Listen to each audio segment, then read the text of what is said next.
तो दोस्तों आप सबकी डिमांड पर लेकर आ गया हूँ भारत की नदियों से रिलेटेड टॉप 25 क्वेश्चंस।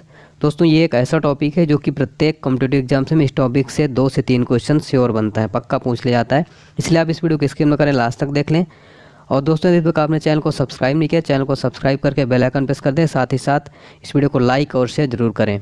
और दोस्तों इसे आप एक मॉक टेस्ट के रूप में भी ले सकते हैं। टोटल 25 क्वेश्चन है। और दोस्तों यदि आपसे नहीं आता है तो आप हमारे साथ इस वीडियो में लास्ट तक बने रहें, आपको सारे क्वेश्चन याद हो जाएंगे और ये काफ़ी हेल्पफुल है हर एग्ज़ाम के लिए। चलिए तो फिर स्टार्ट करते हैं। पहला क्वेश्चन है हमारा, भारत में प्रवाहित होने वाली सबसे बड़ी नदी कौन सी है? तो दोस्तों भारत में प्रवाहित होने वाली सबसे बड़ी नदी है गंगा नदी। ठीक है, ऑप्शन ए इसका करेक्ट हो जाएगा। दोस्तों यहाँ से क्वेश्चन क्या बनता है कि गंगा नदी की टोटल लंबाई कितनी है? इसकी लंबाई दोस्तों 2525 किलोमीटर। याद रखिएगा। इसका उद्गम स्थल कहाँ से, ये भी कई बार पूछा जाता है। गंगा नदी का उद्गम स्थल दोस्तों उत्तराखंड के गंगोत्री हिमनद से। ठीक, उत्तराखंड के उत्तरकाशी जिले से गोमुख के निकट गंगोत्री हिमनद से होता है। यहाँ गंगा भागीरथी कहलाती है। ठीक है, तो भारत में प्रवाहित होने वाली सबसे बड़ी नदी है गंगा, जिसकी लंबाई टोटल 2525 किलोमीटर। ये पॉइंट आप जरूर याद रखिएगा। नेक्स्ट दोस्तों, गंगा नदी को बांग्लादेश में किस नाम से जाना जाता है? यदि आपको पता है इसका आंसर तो बता सकते हैं, काफ़ी अच्छा क्वेश्चन है। गंगा नदी को बांग्लादेश में दोस्तों जाना जाता है पद्मा से। ठीक है, पद्मा के नाम से जाना जाता है, तो ये आप याद रखिएगा, काफ़ी इंपॉर्टेंट है। फिर अगला क्वेश्चन है हमारा, गंगा एवं ब्रह्मपुत्र की संयुक्त जलधारा किस नाम से जानी जाती है? तो गंगा और ब्रह्मपुत्र की संयुक्त जलधारा ये जानी जाती है मेघना के नाम से। ठीक है, ऑप्शन सी करेक्ट हो जाएगा। ठीक है दोस्तों, अगर यहाँ पे बात करें ब्रह्मपुत्र नदी की, तो ब्रह्मपुत्र नदी दोस्तों इसका टोटल लंबाई कितनी है? 2900 किलोमीटर है। ठीक है, 29 किलोमीटर इसकी लंबाई है। और ये कहाँ से निकलती है, इसका उद्गम स्थल कहाँ से है? तो ये मानसरोवर झील तिब्बत में, ये तिब्बत से निकलती। ठीक है, मानसरोवर झील तिब्बत में। तो आप याद रखिएगा, गंगा और ब्रह्मपुत्र की संयुक्त जलधारा किस नाम से जानी जाती है? मेघना के नाम से। ठीक है, ऑप्शन सी करेक्ट हो जाएगा। फिर हमारा अगला क्वेश्चन है, भारत की सबसे अधिक नौगम्य नदियाँ कौन सी हैं? भारत की सबसे अधिक नौगम्य नदियाँ हैं दोस्तों ये ऑप्शन बी गंगा और ब्रह्मपुत्र। ठीक है, गंगा और ब्रह्मपुत्र। अगला क्वेश्चन है हमारा, सुंदरवन का डेल्टा कौन सी नदी बनाती है? आपको बताना है कि सुंदरवन का डेल्टा ये कौन सी नदियाँ बनाती हैं। काफ़ी इंपॉर्टेंट क्वेश्चन है ये। करेक्ट आंसर हो जाएगा इसका ऑप्शन सी गंगा और ब्रह्मपुत्र। ठीक है दोस्तों, मैं आपको बता दूं, गंगा और ब्रह्मपुत्र नदियाँ बांग्लादेश में विश्व का सबसे बड़ा सुंदरवन डेल्टा का निर्माण करती हैं। ठीक है, तो ये क्वेश्चन आपसे पूछा जाए कि विश्व का सबसे बड़ा डेल्टा कौन सी नदियाँ बनाती है? गंगा और ब्रह्मपुत्र। कहाँ पर? बांग्लादेश में। और विश्व का सबसे बड़ा डेल्टा, इसका नाम क्या है? सुंदरवन। तो इतने पॉइंट आप जरूर नोट कर लीजिए। फिर हमारा अगला क्वेश्चन है, गंगा और ब्रह्मपुत्र नदियों का उद्गम स्थान क्रमशः कहाँ है? तो दोस्तों मैं आपको पहले भी बता चुका हूँ, जिसका आंसर आपको पता है तो आप ज़रूर बताएं। इसका आंसर है ऑप्शन डी उत्तराखंड और तिब्बत में। ठीक है, गंगा का मैंने आपको बताया कि उत्तराखंड के उत्तरकाशी जिले के गोमुख के निकट गंगोत्री हिमनद से, और ब्रह्मपुत्र का मैंने आपको बताया कि ये मानसरोवर झील के पास स्थित ये चिमायुंगुद हिमानी से निकलती। ठीक है, मानसरोवर झील तिब्बत। तो याद रखिएगा गंगा और ब्रह्मपुत्र नदियों को उद्गम स्थल। नेक्स्ट है हमारा, विश्व का सबसे बड़ा नदी द्वीप माजुली का निर्माण करने वाली नदी कौन सी है? तो विश्व का सबसे बड़ा नदी द्वीप माजुली का निर्माण करने वाली नदी है दोस्तों, वो है ब्रह्मपुत्र। Option D. ठीक है, ब्रह्मपुत्र। कौन सी नदी दक्षिण से उत्तर की ओर प्रवाहित होती है? आपको बताना है कौन सी नदी जो दक्षिण से उत्तर की ओर प्रवाहित होती है। तो दोस्तों इसका करेक्ट आंसर हो जाएगा ऑप्शन डी बेतवा। ठीक है, बेतवा नदी जो दक्षिण से उत्तर की ओर प्रवाहित होती है, ये आपको याद रखना है। ठीक है, बहुत इंपॉर्टेंट है। चलिए अगला क्वेश्चन देखते हैं दोस्तों, निम्न में से किस नदी को बिहार का शोक कहा जाता है? इनमें से किस नदी को बिहार का शोक कहा जाता है? तो दोस्तों बिहार का शोक ये कहा जाता है कोसी नदी को। ठीक है, ऑप्शन बी करेक्ट हो जाएगा, कोसी नदी। ठीक है, चलिए अगला क्वेश्चन देख लेते हैं, कौन सी नदी बंगाल का शोक कहलाती है?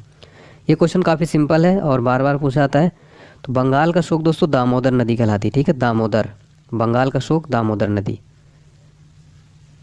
भारत की लवण नदी के नाम से जानी जाती है। तो इसका करेक्ट आंसर हो जाएगा ऑप्शन बी लूनी। ठीक है, लूनी।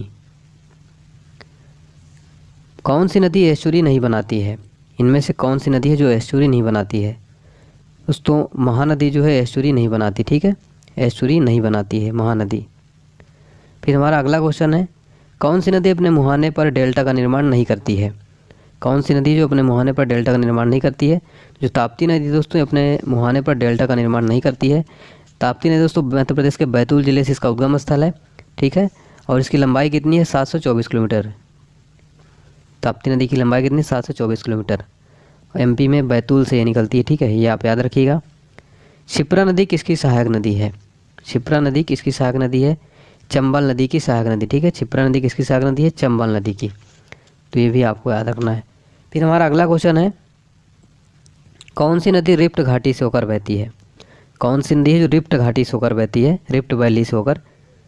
करेक्ट आंसर हो जाएगा दोस्तों ऑप्शन बी, ताप्ती, ठीक है, ताप्ती। फिर हमारा अगला क्वेश्चन है दोस्तों, दक्षिण भारत की नदी में सबसे लंबी नदी कौन सी है? दक्षिण भारत की सबसे लंबी नदी है गोदावरी, ठीक है, गोदावरी, जिसको वृद्ध गंगा कहा जाता है। दोस्तों ये नासिक महाराष्ट्र में दक्षिण पश्चिम में त्र्यंबक गांव के एक पहाड़ी से इसका उद्गम स्थल है, ठीक है। नासिक महाराष्ट्र में त्र्यंबक गांव की पहाड़ी में इसकी लंबाई कितनी है? याद रखिएगा 1465 किलोमीटर है गोदावरी नदी की लंबाई, ठीक है।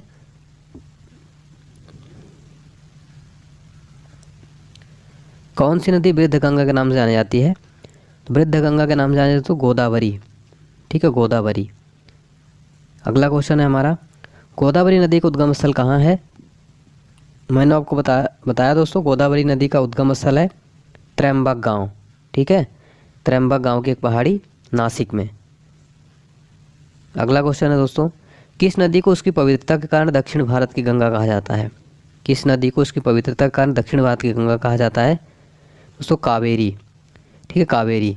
ये कर्नाटक के कुर्ग जिले में स्थित ब्रह्मगिरी पहाड़ी से इसका उद्गम स्थल है, ठीक है। इसकी टोटल लंबाई कितनी है? 805 किलोमीटर, ठीक है, 805। कहाँ पे उस उद्गम स्थल? कर्नाटक के कुर्ग जिले में स्थित ब्रह्मगिरी पहाड़ी से। विश्व का सबसे बड़ा बृहत्तम डेल्टा निर्मित होता है? तो मैंने आपको बताया दोस्तों, गंगा और ब्रह्मपुत्र द्वारा बांग्लादेश में विश्व का सबसे बड़ा डेल्टा सुंदरबन डेल्टा का निर्माण होता है, ठीक है। निम्न नदियों में से सबसे अधिक पथ परिवर्तित किसके द्वारा किया जाता है? कोसी नदी, ठीक है, सबसे अधिक पथ परिवर्तित करती है कोसी नदी। भागीरथी और अलकनंदा मिलकर गंगा कहाँ बन जाती हैं? दोस्तों ये बन जाती है देवप्रयाग में, ठीक है, देवप्रयाग में भागीरथी अलकनंदा से मिलती है, तो यहाँ पे संयुक्त धारा का नाम हो जाता है गंगा, ठीक है। तो यहाँ पे याद रखिएगा। और जहाँ से उद्गम स्थल होता है वहाँ पे गंगा को भागीरथी कहते हैं, ठीक है। चलिए, सिंधु नदी का उद्गम स्थल कहाँ है? सिंधु नदी का उद्गम स्थल तो शेषनाग झील। सिंधु नदी का उद्गम स्थल कहाँ है? शेषनाग झील, ये आप याद रखिएगा। नेक्स्ट है दोस्तों, कौन सी नदी अरब सागर में गिरती है? कौन सी नदी अरब सागर में गिरती है? तो माही नदी जो दोस्तों अरब सागर में गिरती है, ठीक है। तो ये आपको याद रखना है, काफ़ी इंपॉर्टेंट है। नेक्स्ट है दोस्तों, प्रायद्वीपीय भारत की सबसे बड़ी नदी कौन सी है? प्रायद्वीपीय भारत की सबसे बड़ी नदी है दोस्तों गोदावरी, ठीक है। ये इसकी लंबाई कितनी है? 1465 किलोमीटर, 1465, 1465 किलोमीटर। इसकी उद्गम स्थल कहाँ है इसका? नासिक में त्र्यंबक गांव की एक पहाड़ी में, ठीक है, ये आपको याद रखना है। प्रायद्वीपीय भारत की सबसे बड़ी नदी है गोदावरी। तो ये थे दोस्तों नदियों से रिलेटेड टॉप 25 क्वेश्चंस। वीडियो को अच्छा लगा हमें कमेंट बॉक्स में ज़रूर लिखें, और ये वीडियो आपको पसंद आ रहा है तो इसी तरह की मैं सीरीज़ कंटिन्यू रखूँगा। यदि आप कमेंट बॉक्स में अपना फीडबैक ज़रूर दें, चैनल को सब्सक्राइब कर लें, बेल आइकन प्रेस कर दें, लाइक शेयर ज़रूर करें, ठीक है दोस्तों। चलिए तो मिलते हैं नेक्स्ट वीडियो के साथ, तब तक के लिए आप स्वस्थ रहिए, व्यस्त रहिए, मस्त रहिए। जय हिंद, जय भारत।